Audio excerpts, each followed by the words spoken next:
I know the thought of having leftover banana bread is an atrocity, but sometimes if you've been going through a season of having a lot of it, you might need to do something with it that's a little different than just freezing it. So we're going to take some leftover banana bread and make sweet, sort of like biscotti things to extend the life of your banana bread. Hi folks, it's Darcy from the Purposeful and welcome to my channel today. We're going to be doing a fun little experiment with making banana bread biscotti that you can do with any kind of sweetbreads that you have. Pound cake, banana bread, zucchini bread, any of those kind of things that you have that you may have too much of and you don't want to freeze it. This is a great way to create a sweet treat for later. So I know normally it's an unheard thing to have leftover banana bread because it's so easy to freeze. Typically I will either freeze by half loaf size or I'll slice them up into slices and freeze the slices and then store them. So instead of just freezing this loaf, which I don't have room for, I'm going to go ahead and dehydrate the loaf because it makes fun little biscotti-like treats. It's a sweet biscotti that you can do to have with your coffee if you like to have sweet things with your coffee, or just as a quick snack that you only have a couple of pieces and you're done with it. But what I'm going to do is I'm going to just cut these into small slices, probably a little less thick than I would do for serving it. It's not really going to shrink up, but what I want, because this is so dense, I want to make sure that I have that they can dry easily. Now again, this is not for storage, this is for snacking. Because of all the fats and the extra sugars in it, it really isn't going to make a great storage item. And because it's got nuts in it, because I think I put walnuts in this one. No, I did not put nuts. So what I'm going to do is just go through here and cube them, because we like to do it in cubes because they're just fun little handy grab a snack, grab a few in your hand and go. But we can also do slices for coffee. And I'm going to do these in fairly small slices because it is so dense. I want to make sure that it gets plenty of chance to dry. So there were my slices, and then I'm going to do just these cubes just like this.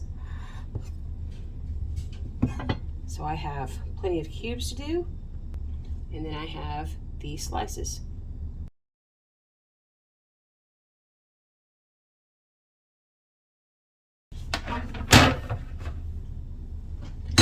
And if you wonder about the cost effectiveness of doing this, if it's worth having it, running your machine with just a couple of things in it, this is one thing that you can combine this with anything else that you're drying.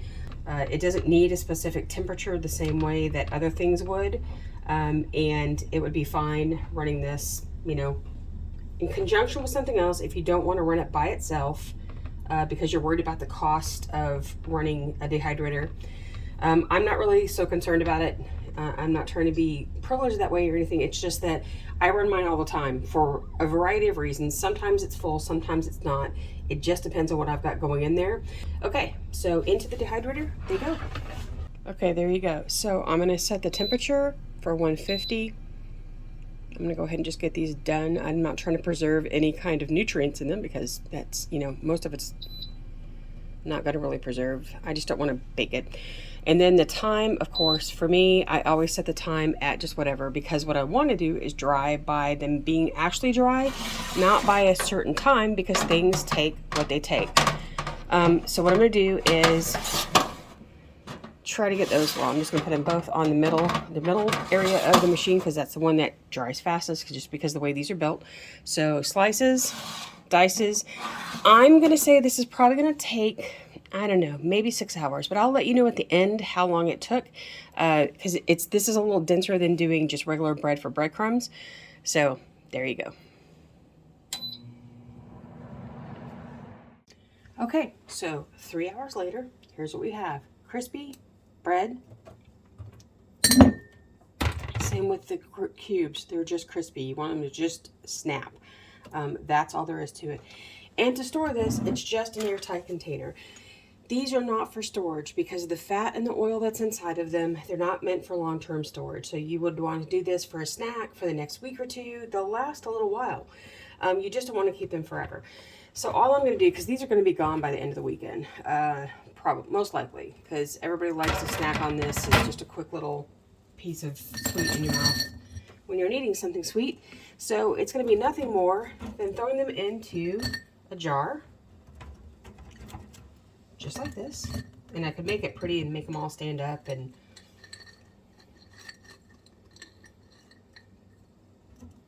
kind of slide them in this way.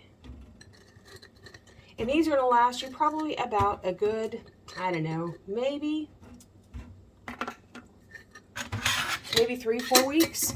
The thing that you're going to find with any of this is that over time they just start getting a little smelly because the oils on the inside oxidize and start to turn rancid, and that's the biggest problem you're ever going to have with this. So you have them until you have them. Okay, so you don't know how long they're going to last just because the oils and stuff in it. So here you go.